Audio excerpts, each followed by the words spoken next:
Halo, apa kabar pemirsa? Berjumpa lagi bersama saya Rin Reski dalam Warta Parlamentaria yang akan menyajikan rangkuman informasi seputar kinerja dan kegiatan Dewan Perwakilan Rakyat Republik Indonesia dalam 30 menit ke depan.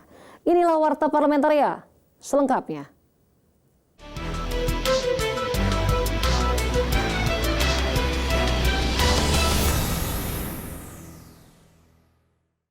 Komisi 5 DPR RI mendorong penyerapan anggaran Kementerian Desa PDTT untuk lebih dioptimalkan melalui program-program yang telah ditargetkan, agar rencana pembangunan jangka menengah nasional dapat tercapai dengan baik. Dalam rapat kerja dengan Kementerian Desa PDTT, Komisi 5 DPR RI mendorong agar serapan anggaran Kemendes PDTT lebih optimal. Anggota Komisi 5 DPR RI, Hamka Bacokadi, mengapresiasi serapan anggaran Kementerian Desa PDTT tahun 2021 karena dari 100% keseluruhan anggaran telah terserap sebanyak 95%. Kenapa sih harus tidak tercapai? Anggarannya sedikit, pencapaiannya juga tidak maksimal, kan hasilnya juga pasti tidak terlalu maksimal. Ya, itu menjadi bahan diskusi tadi. Tapi namun demikian, ada beberapa hal memang sehingga anggaran itu tidak terserap secara 100%. Misalnya PHLN ya. Sementara itu, anggota Komisi 5 DPR RI Sudewo mengatakan, perlu adanya keterbukaan antara Kementerian Desa PDTT terhadap Komisi 5 DPR RI dalam menggunakan anggaran sisa lelang. Satuan 3 itu merupakan satu kesatuan yang tak terpisahkan dengan Undang-Undang APBN. Kalau dia menyusun anggaran program atau kegiatan yang baru di luar dari satuan 3 yang ditetapkan oleh Undang-Undang APBN, itu berarti di luar dalam konteks Undang-Undang APBN itu. Dodi Muharam, TVR Parlemen, melaporkan. DPR RI, pemerintah, KPU, dan Bawaslu telah menetapkan jadwal pemilihan umum 2024, yaitu Pilpres dan Pileg pada 14 Februari 2024 dan Pilkada serentak pada 27 November 2024. Tentunya Komisi 2 menegaskan tidak ada politisasi dalam penetapan jadwal pemilu karena penetapan ini didasarkan pada beberapa pertimbangan, salah satunya efisiensi waktu dan biaya. Terkait banyaknya pihak yang mengaitkan penjadwalan pemilu 2024 dengan gerakan tertentu, Wakil Ketua Komisi 2 DPR RI Saan Mustafa menegaskan tidak ada politisasi dalam penetapan jadwal pemilu. Sebenarnya gini, dengan 14 Februari itu tidak ada kesan untuk menghindari tahun politis. Kan tadi ada dikaitkan dengan nanti kalau 21 Februari nanti dikaitkan dengan 212 dan sebagainya. Justru kalau kita tarik ke 14 Februari itu sampai ke Pilkada 2024 tanggal 27 itu menjadi lebih longgar 1 bulan. Ketua Komisi Pemilihan Umum Ilham Saputra menyebut, KPU telah mengajukan beberapa tanggal sebelumnya kepada pemerintah dan DPR, yaitu tanggal 14 Februari, 21 Februari, dan 6 Maret 2024. Tanggal 14 Februari akhirnya ditetapkan di dalam rapat kerja Komisi 2 DPR RI bersama Mendagri dan penyelenggara pemilu, karena mempertimbangkan beban kerja petugas di lapangan. Nah, kemudian kami mengkaji kembali sepertinya untuk persiapan, apalagi ini menjelang Ramadan kan. Jadi kalau bisa kemudian rekapitulasinya itu bisa dilakukan sebelum Ramadan. Atau kemudian di masa Ramadan pun sudah di akhir-akhir. Resia dan Tegar, TVR Parlemen, melaporkan. Wakil Ketua DPR RI mendukung terwujudnya kesetaraan dan penghapusan diskriminasi yang dahulu pernah terjadi akibat warisan kolonial Belanda melalui politik pembagian kelas. Ditemui pada acara refleksi Tahun Baru Imlek di Wihara Avalokitesvara, Mangga Besar, Jakarta Barat, Wakil Ketua DPR RI Muhaimin Iskandar bangga atas pencapaian Indonesia yang telah berhasil mengakhiri masa-masa diskriminasi. Warga Tionghoa yang selama puluhan tahun dibatasi hak-hak politiknya, saat ini telah menunjukkan peran strategisnya secara sama dan setara. Memberikan perlakuan yang tidak sama, terutama kepada warga Tionghoa. Alhamdulillah ada reformasi, alhamdulillah ada Gus Dur, kita bersyukur menjadi bangsa yang kuat dan menghapus segala bentuk diskriminasi. Oleh karena itu, pada tahun Imlek yang ke 2573 ini, tahun macan. Kita harus menjadi macan yang kuat, macan yang tangguh, macan yang cekatan, macan yang cerdas, sekaligus yang lembut, anggun, berwibawa, dan melibatkan seluruh masyarakat menjadi kekuatan gotong royong. Lebih lanjut, Gus Muhaimin memaparkan, Imlek tahun ini disebut sebagai tahun macan yang melambangkan pribadi mandiri, perkasa, waspada dan tegas. Namun, pada saat yang sama, macan juga memiliki ketulusan dan pesona yang mampu mendorong solidaritas di sekelilingnya. Oleh karena itu, Gus Muhaimin mengajak bangsa Indonesia untuk menyatukan hati, memperkuat solidaritas, dan menjadikan Imlek sebagai kekuatan untuk sesama dalam membangun ekonomi dan industri yang kuat. Nur Fuad dan Yoga, TVR Parlemen, melaporkan. Pemirsa, kami masih memiliki banyak informasi lain dalam Warta Parlamentaria. Salah satunya datang dari Komisi 4 DPR RI terkait evaluasi program food estate. Tetaplah bersama kami.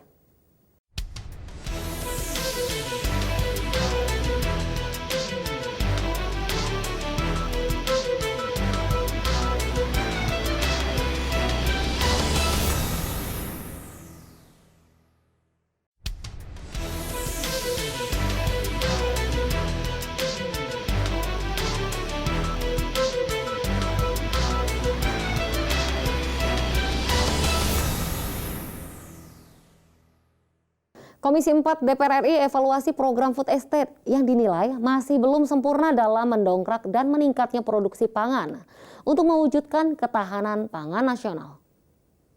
Dalam rapat kerja dengan Kementerian Pertanian, Komisi 4 DPR RI menilai perlu adanya evaluasi terhadap program food estate yang sudah 3 tahun berjalan. Anggota Komisi 4 DPR RI Suhardi Duka mengapresiasi adanya program food estate. Namun saat ini, program tersebut masih belum berjalan sesuai dengan target produksi yang ada di lapangan. Sepakat bahwa jangan lagi impor. Akan tetapi program ini kami melihat tidak matang. Dengan demikian proyeknya masuk semua, anggarannya terpusat di situ, bahkan alsintanya bertumpuk-tumpuk, tapi tidak dimaksimalkan, bahkan tidak dipakai.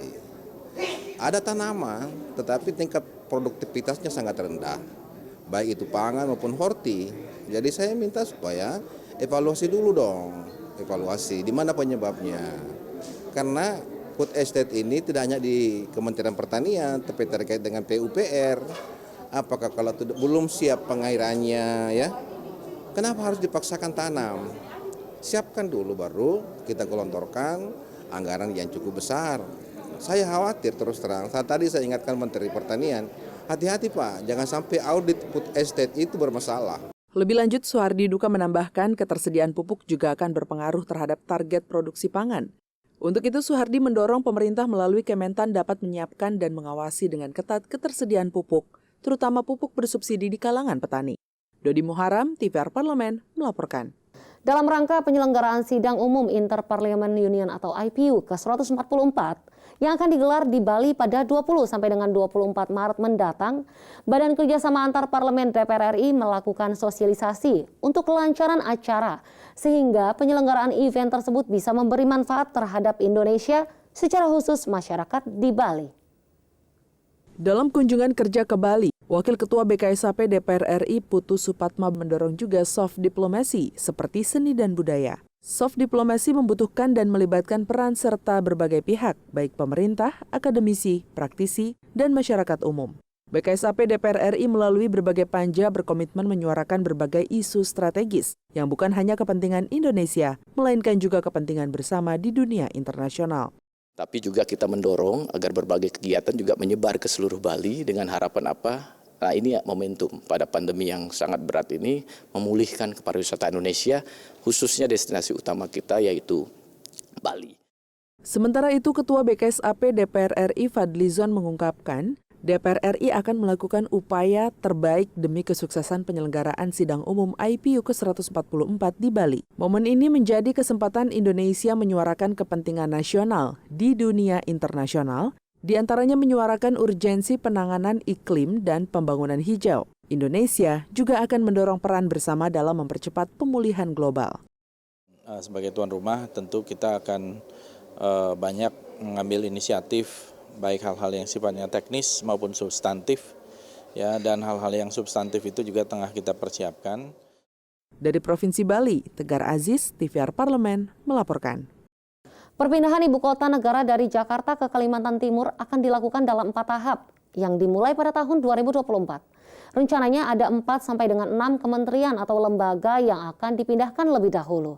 Anggota Komisi 11 DPR RI menilai pemerintah pusat harusnya fokus dulu terhadap penanganan pandemi COVID-19 dan pemulihan ekonomi nasional karena berpengaruh terhadap APBN.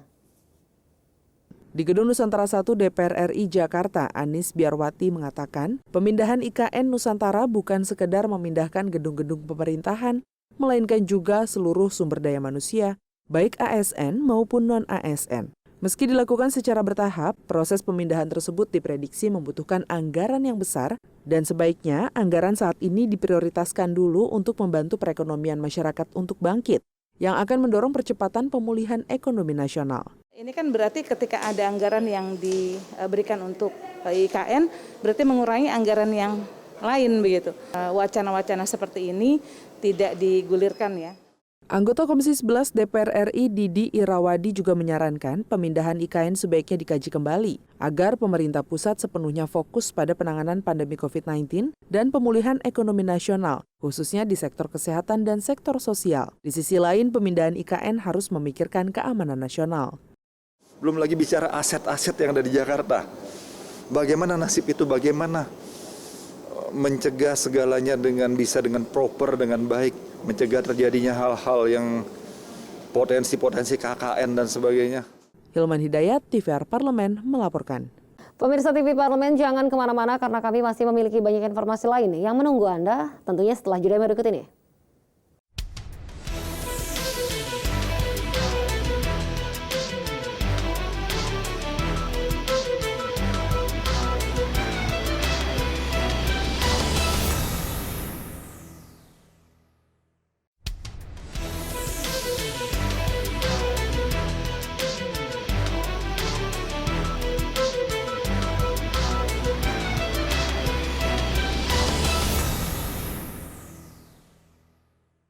Wakil Ketua DPR RI mengapresiasi komunitas Vespa The Brothers yang berhasil memenangkan kompetisi Vespa dan kemampuan modifikasi mesin.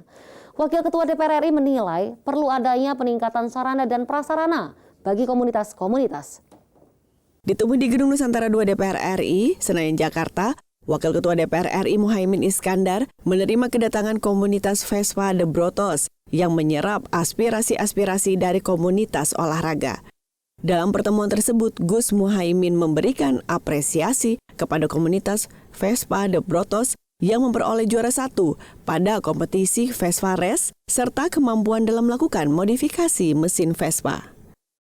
Selamat kepada saudaraku Reza yang telah menjadi juara 1 dalam kompetisi Vespa Race yang dilaksanakan oleh The Brothers. Moga-moga menjadi semangat untuk terus maju, kaum muda untuk kreatif dan inovatif, menjadi juara dalam segala bidang. Selamat kepada Babe Condet juga yang punya kemampuan inovasi, kemampuan kreatif di dalam mesin, yang bisa memodif dan kemudian mengupgrade kualitas mesin. Jadi fasilitas olahraga harus terus ditingkatkan, sarana dan prasarana, terutama yang memadai diperbanyak, juga kemudian insentif yang lain, baik hadiah, sponsor.